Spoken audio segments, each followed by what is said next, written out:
અત્યારમાં જે ગાયો અંધ છે ને ત્યાં આવેલા છે. તો આ નીરણના બાઉલ છે તે બધી ગાયોને મૂકવાના છે. તો આપણી ગૌશાળામાં કટિંગ મશીન તો આવી જ ગયું છે, પણ એ નાનું છે. પણ અહીંયા તમે આખી ગૌશાળા જોઈ કેટલી બધી ગાયો છે. જવું અને બહુ જ ગમતું હોય છે દરિયા કાંઠે. તો આપણું હાસું તો બધા લોકો મસ્ત રેડી થઈ ગયા નહીં દક્ષા દીદી? હા, હું પહેલી વાર જાઉં છું વિરલબેન. આપણે ક્યાં જવાનું છે બેટા? હે જય શ્રી કૃષ્ણ, જય માં મોગલ, હર મહાદેવ. કેમ છો બધા? મજામાં જશો? નવા બ્લોગમાં તમારું હાર્દિક હાર્દિક સ્વાગત છે. તો અત્યારમાં આપણે પહોંચી ગયા છીએ કિસાન ગૌશાળાએ. તો દક્ષા દીદી પણ છે આપણી જોડે. જય શ્રી કૃષ્ણ. જય શ્રી કૃષ્ણ. આપણે 2-3 દિવસ ગાયોના દર્શન નથી થયા એટલે ગમતું નથી. આજ તો કઈ આપણે ગૌશાળાએ જઈને ગાયોના દર્શન કરી. અને ભાભીની ગૌશાળાએ તો આપણે ગયેલા હતા, પણ વિડીયો નથી થયો. ભાભી કેમ છો? મજામાં આવો. જય શ્રી કૃષ્ણ. તો અત્યારમાં તો અમે બધા લોકો આવી કિસાન ગૌશાળાની વિઝિટ આવી ગયા છે. તમે ગાયું જુઓ, એક જુઓ ને એક ભૂલાય છે. જો જય ગૌ માતા.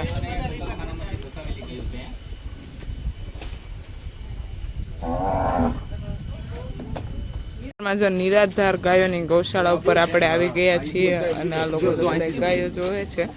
અને અહીંયા એવી ગાયો છે કે જે રોડે રખડતી રજડતી હોય એની ગૌશાળા છે. તે બધી ગાયો ખાલી માત્ર સેવા માટે છે. અને જો તમે અહીંયા ગાયોની સાસવણી જુઓ તમે, કેટલી બધી ગાયો છે ને. એક ગાય જો ને એક ભૂલે.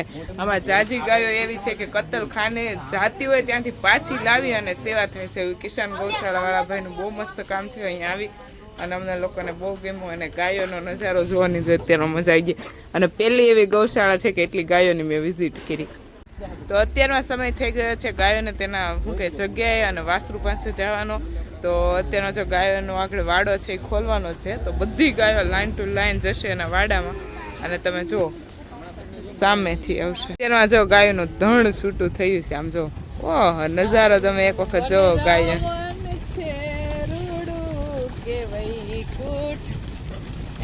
વૈકુંઠની જરૂર છે. જોવા નાવું છે. આ ગૌરસ કહેવાય. ગૌરસ. ઓહો ઓહો, અદ્ભુત દર્શન, અદ્ભુત અલૌકિક. ઉનાળામાં માણસે સ્વિમિંગ પુલમાં જવું અને બહુ જ ગમતું હોય છે દરિયા કાંઠે. તો આપણું હાસું ધન છે ને એ કદાચ ઉનાળો હોય, શાળો હોય કે ચોમાસું, ત્યારે મોઢું જાય. ટોટલ ગાયો કેટલી હશે? ઘણી એટલે કેટલો આમ અંદાજ લાગે? હા, એક જ સાઈડ આ બાજુ નથી આવતા. નહીં એકેય નથી આવતા. અને બહુ વૃદ્ધ, બહુ મોટી ઉંમરના જેને કોઈ રાખતું નહીં હોય એવા બળદો પણ અહીંયા છે ઘણા બધા. આ બધા કતલખાના જતા હોય ને બતાવીને અહીંયા લાવીને અહીંયા રાખવામાં આવે. વંદન છે કિસાન ગૌશાળા વાળાને. દક્ષાબેન બધી ગાયો છે જે વધારે વૃદ્ધ હોય, માંદી હોય. અને આગળની જે તમે ગાયો જોઈએ ટોપ નસલની, તમે એક ગાય જોવો અને એક ગાય ભૂલાઈ જાય એવી. અને જો અહીંયા બધી ગાયોની છે.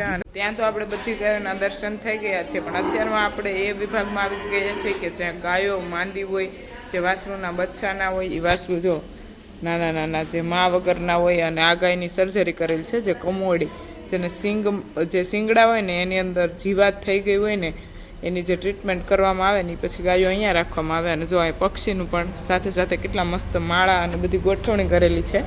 અને હવે જશું આપણે જે ગાયો અહીંયાથી રિકવર થઈ જાય ને એને બીજા ડિપાર્ટમેન્ટમાં લઈ જાય. તો એ ગાયો જે લોકો માંદા પડેલા હોય અને રિકવર થઈ જાય ને પછી એ લોકોને આ વાડામાં રાખવામાં આવે છે. આ લોકોના ડિપાર્ટમેન્ટ પણ છે. અને તમે જુઓ એક વખત શ્રી અને ચિત્રાની યાદ દિલાવી દે એવી ગાયો છે. અને બીજું બધું અહીંયા શું કહેવાય ઘાસ ઓલું એની ટ્રીટમેન્ટનો બધો અહીંયા સામાન છે.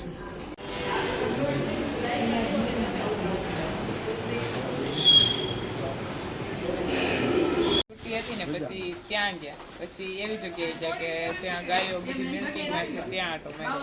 અને અત્યારમાં જે ગાયો અંધ છે ને ત્યાં આવેલા છે. તો આ નીરણના બાઉલ છે તે બધી ગાયોને મૂકવાના છે. તો અત્યારમાં આપણે ગાયોના બાઉલ મૂકવા જઈએ. હાલો તો હિરલબેન આવે છેલ્લે સાવ છેલ્લે આવે છે કે મને ખાવાનું એ આખી ગૌશાળામાં 4 ગાયો. આપણે જે ગાયો અંધ હતી ત્યાં તો દર્શન કરી લીધા છે. અત્યારમાં એ ગાયો પાસે છે જે પગેથી અપંગ છે. એટલે અલગ અલગ અહીંયા ડિપાર્ટમેન્ટ પાડેલા છે. અંધ ગાયોના, વૃદ્ધ ગાયોના, જે માંદી હોય એ, પછી જે નવી બહારથી આવી હોય ગાયો અને બહુ માંદી હોય એનો પણ વિભાગ અલગ. તમે જોઈ શકો છો તમે બધી ગાયો.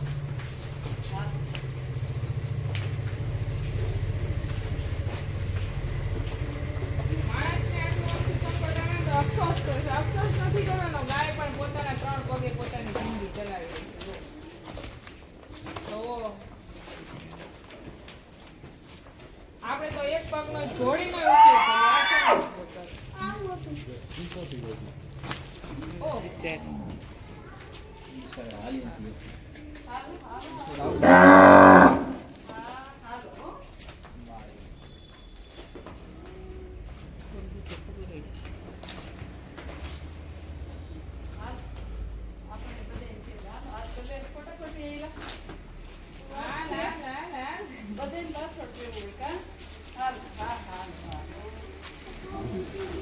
આપણે ઈ ડિપાર્ટમેન્ટમાં આવી ગયા છે. સામે તો ગાયોનું મિલ્કિંગનું કામ ચાલુ હતું, પણ મિલ્કિંગ કર્યા બાદ જે પણ ગાયને સૂતી રાખવામાં આવે, કેમ કે જેટલી ગાય સૂતી રહે ને એટલું બેસ્ટ. તો આ લોકો છે ગાયની નિરણ છે ને રાજની બધું અહીંયા રેડી કરી રાખ્યું છે. હવે ડાયરેક્ટ ગાય દોવાય છે ને એટલે સીધી આવડા ડિપાર્ટમેન્ટમાં લઈ લઈશ.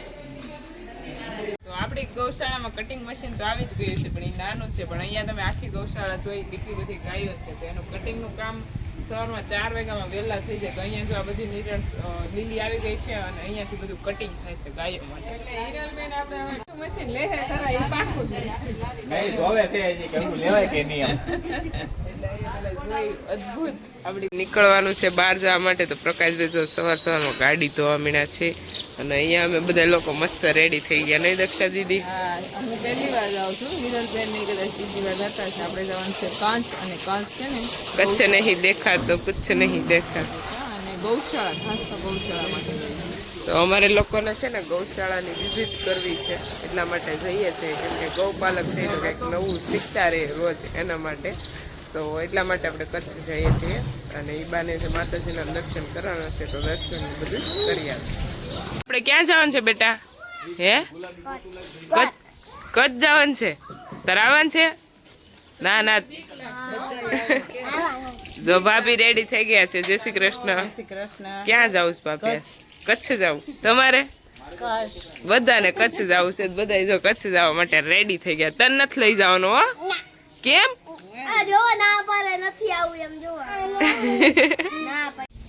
તો આપણે જો કચ્છ જવા માટે નીકળી ગયેલા હતા અને અત્યારમાં આપણે ગૌપાલકને મળવા હશે. કેમ કે ખુશીની વાત છે કે અમારી શું કે જો અમે યુવાનો લોકો છે ને જોડાયેલા છે ને, એટલે ખુશીની વાત છે. પ્રકાશભાઈની એજના ભાઈ જ છે, ખુદની ગૌશાળા કરી છે શરૂઆત. અને તમે ગાયો જો 1 નંબર મસ્ત છે.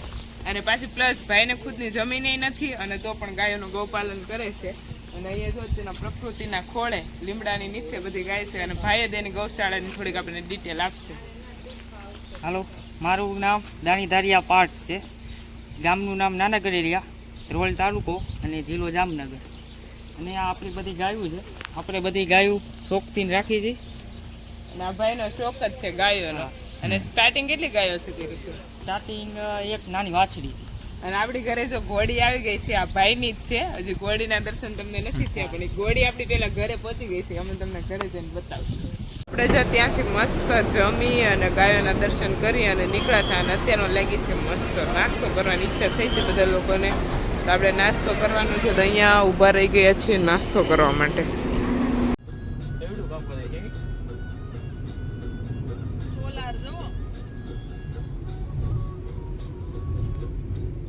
કચ્છમાં પહોંચી ગયા છે. મીઠાના ઢગલા તમે જુઓ અને બાજુમાં બધી ફેક્ટરી છે.